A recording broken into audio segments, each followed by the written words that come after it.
Sampean pernah dengar enggak? Di pondok-pondok itu diajarkan kitab namanya Sulamut Taufik. Ya, tahu krungu kowe? Ono kitab jenenge Sulamut Taufik. Ya waga. Iku sing aran Mbak Alawi niku. Dadi lah montoh santri-santri yo nganggep Mbak Alawi ku gagal, sanadmu patah kabeh. Dan kamu harus tahu semua pondok mengajarkan kitab itu. Mohon maaf yang sebesar-besarnya tanpa mengurangi rasa hormat kami yang setinggi-tingginya kepada Gus Kausar. Saya kira pendapat beliau ini kurang tepat sasaran di dalam menyampaikan.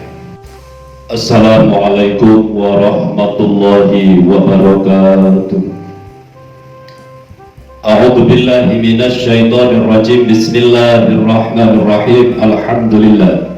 Wassalatu wassalamu ala nabiyyina Muhammadin wa ala alihi wa ashabihi ajma'in, amma ba'du. Sahabat muslim yang dirahmati Allah, marilah kita menyimak video dari Gus Kausar berikut ini. Sampean pernah dengar enggak? Di pondok-pondok itu diajarkan kitab namanya Sulamut Taufik. Ya, tahu krungu kowe? Ono kitab jenenge Sulamut Taufik. Ya waga. Iku sing aran Mbak Alawi niku. Dadi lah montoh santri-santri yo nganggep Mbak Alawi ku gagal, sanadmu patah kabeh. Dan kamu harus tahu semua pondok mengajarkan kitab itu. Sahabat muslim dimanapun berada, dari yang disampaikan beliau Gus Kausar bahwa di pesantren-pesantren itu banyak mempelajari kitab Sulam Taufik. Ya saya kira ya benar. Lantas kalau kalian menggagalkan Mbak Alawi ini tersambung nasab kepada Rasulullah, berarti sanad kalian terputus. Saya kira wawasan ini mohon maaf yang sebesar-besarnya tanpa mengurangi rasa hormat kami yang setinggi-tingginya kepada Gus Kausar.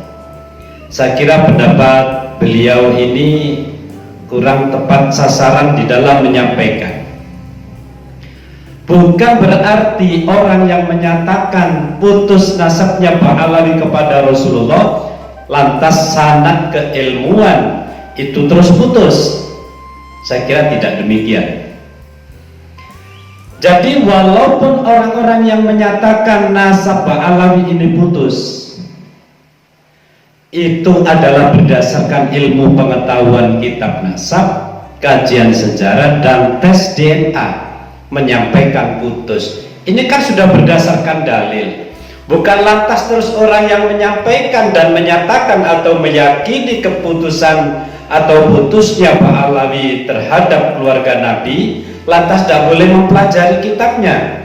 Kan tidak ada urusannya, ya boleh aja, bebas-bebas saja.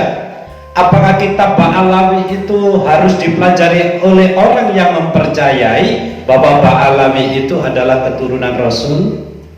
Saya kira tidak ada ketentuan demikian.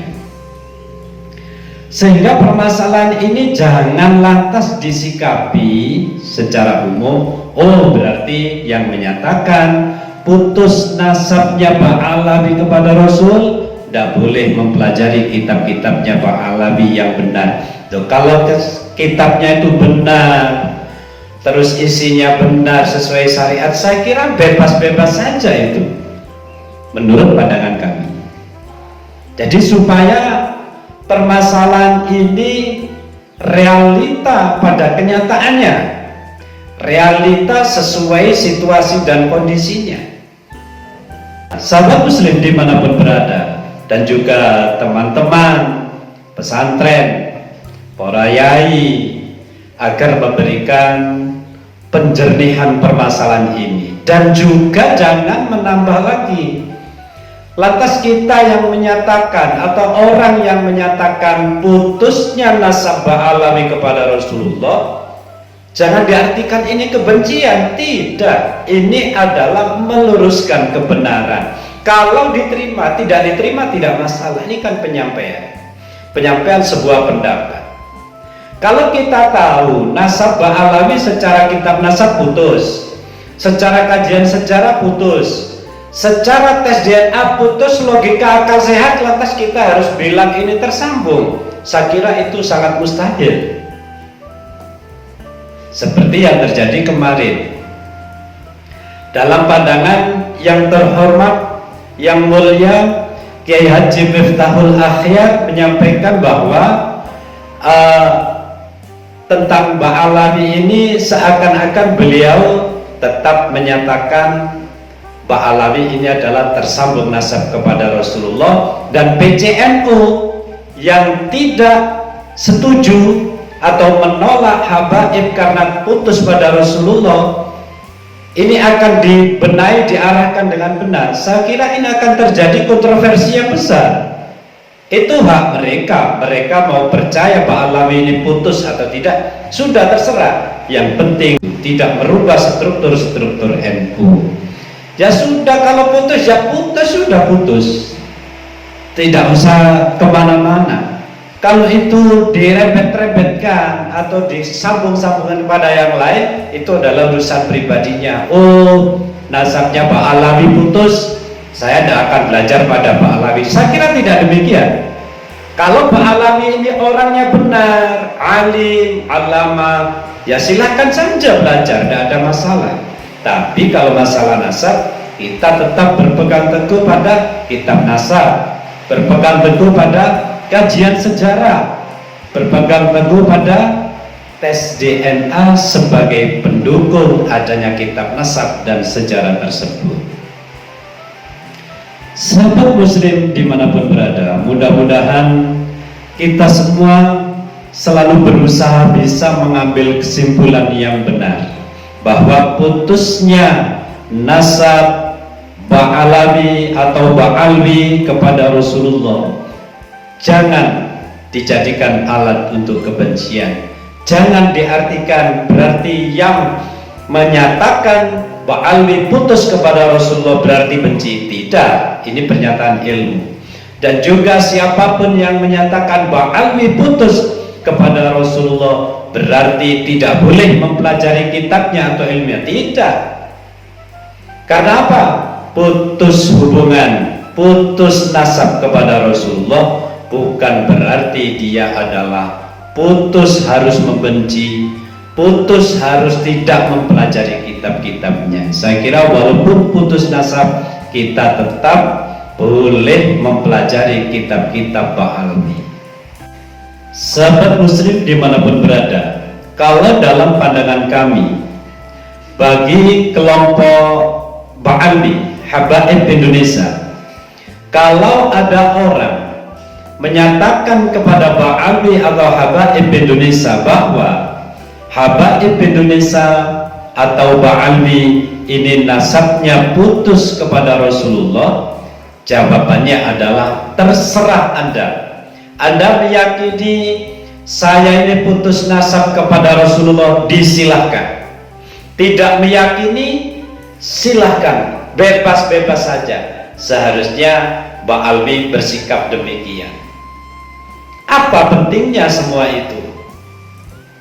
Tidak ada pentingnya. Sebenarnya jawaban yang lebih tepat ini, tidak perlu mereka dipaksa harus percaya, karena mereka punya dalil untuk tidak percaya. Dan bagi yang percaya silahkan, kalau kalian punya dalil untuk percaya pada Mbak Alwi. Sebenarnya ini sikap lebih bijaksana, lebih berani. Tidak perlu dipaksakan. Yang tidak mempercayai nasab Mbak Alwi sambung kepada Rasulullah berarti kafir. Ini kita terlalu berlebihan. Dan juga sebaliknya, kalau sudah dinyatakan oleh pihak yang tidak percaya bahwa mereka menyatakan haram mempercayai Mbak Alawi ini sambung kepada Rasulullah, hukumnya haram, silahkan kalau punya dalil semacam itu. Tapi bagi Mbak Alawi sendiri sebagai tertuduh, nyantai aja, apa pentingnya? Kalian percaya silakan, tidak percaya silakan, yang penting saya dakwah. Inilah sikap yang harus diambil oleh Mbak Alwi atau habaib Indonesia. Kalian percaya atau tidak saya sambung dengan Rasulullah atau tidak, saya tetap akan berdakwah Islam. Ini namanya gentle. Mereka yang percaya silakan, tidak percaya silakan. Kalau kita memaksa tapi mereka punya dalil, tentu tidak bisa. Dan demikian pula dari kelompok Yai Imaduddin Usman Al-Bantani, hanya bisa menyampaikan, tidak perlu membenci orang yang mempercayai. Kalau mempercayai ya silahkan, mungkin mereka punya dalil dan kemampuan ilmunya hanya segitu. Jadi kalau saya pribadi tetap berpegang teguh pada Kiai Haji Imaduddin Usman Al-Bantani selagi tesisnya belum bisa dipatahkan dengan secara kitab nasab, secara kajian sejarah, dan secara tes DNA. Sahabat muslim dimanapun berada, kurang lebihnya mohon maaf. Wallahul muwaffiq ila aqwamit thoriq. Assalamualaikum warahmatullahi wabarakatuh.